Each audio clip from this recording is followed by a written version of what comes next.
మంచి వీడియోతో మీ ముందుకు వచ్చేసాను. ఏంటి అనుకుంటున్నారా, మన ట్రైబల్ ప్రాంతంలో ఒక మంచి చెట్టు ఉంది. ఈ చెట్టు చాలా మందికి తెలిసే ఉంటుంది.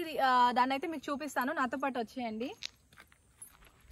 వీటిని అయితే మా భాషలో జాఫర్ కాయలు అంటాము. మీ భాషలో మీరు ఏమంటారో అయితే మాత్రం కామెంట్ చేయండి. ఇక్కడ మీకు కనిపిస్తున్నాయి కదా, ఇదే అన్నమాట నేను చెప్పిన వృక్షము. ప్రస్తుతం అయితే ఇవైతే మనకి ఎక్కడ పడితే అక్కడ కనిపించవు, కొన్ని ప్రాంతాల్లో మాత్రమే కనిపిస్తూ ఉంటాయి. వీటిని మేము జాఫర్ కాయలు అంటాము. దీన్ని ఒకటి నేను మీకు తుంచి దీన్ని చూపిస్తున్నాను. ఇక్కడ మీకు కనిపిస్తున్నాయి కదా, ఈ గింజల్ని, ఈ జాఫర్ చెట్టు యొక్క గింజల్ని మేము చిన్నప్పుడు ఏం చేసేవాళ్ళం అంటే ఇలా తుంచి పారాని లేకపోతే చిన్న చిన్న బొమ్మలకి రంగులు అద్దడానికి, లేదంటే వేరొకరికి రంగులు రాయడానికి హోలీ టైంలో ఆ టైంలో మేము ఆడుకునే వాళ్ళం అండ్ వాడుకునే వాళ్ళం కూడా. కానీ ప్రస్తుత రోజుల్లో పూర్వం నుండి కూడా దీన్ని దేనికి వాడతారంటే బట్టలకి రంగులు అద్దడానికి వాడుతూ ఉంటారు. మా గిరిజన ప్రాంతాల్లో ప్రస్తుతం కూడా దీన్ని అయితే బట్టలకి రంగులు అద్దడానికి అయితే వాడుతూ ఉన్నారు. అంతేకాకుండా ఈ చెట్లు మనకు కొంచెం అరుదుగా కనిపిస్తూ ఉంటాయనే చెప్పొచ్చు. మీకు కనిపిస్తుంది కదా, ఇది ఒక పెద్ద చెట్టు.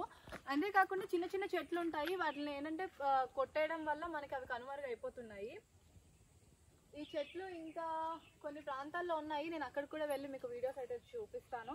ఇవి ఇంతే కాదు, ఇవి గ్రీన్ కలర్లో కాదు బ్లాక్ కలర్లోకి వస్తాయి. మీకు ఆ బ్లాక్ కలర్ది కూడా చూపిస్తాను. ఇక్కడ మీకు కనిపిస్తున్నాయి కదా బ్లాక్ కలర్, ఈ కలర్లోకి అయినప్పటికీ మనకి దీని లోపల రెడ్ కలర్ గింజలు ఉంటాయి. అంటే ఈ గింజలే రెడ్ కలర్వి ఉంటాయి.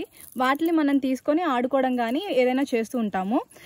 ప్రస్తుత రోజుల్లో అయితే మనకి ఇక్కడ కనిపించాయి. మీరు ముందెప్పుడైనా వీటితో ఆడుకున్నా కానీ, మీరు మీ ప్రాంతాల్లో వీటిని ఏమని పిలుస్తారో కానీ నాకైతే కామెంట్ చేయండి. సో ఇలాంటి మరిన్ని ట్రైబల్ వీడియోస్ కోసం నా ఛానల్ని సబ్స్క్రైబ్ చేసుకోవడం అస్సలు మర్చిపోకండి. Thank you for watching.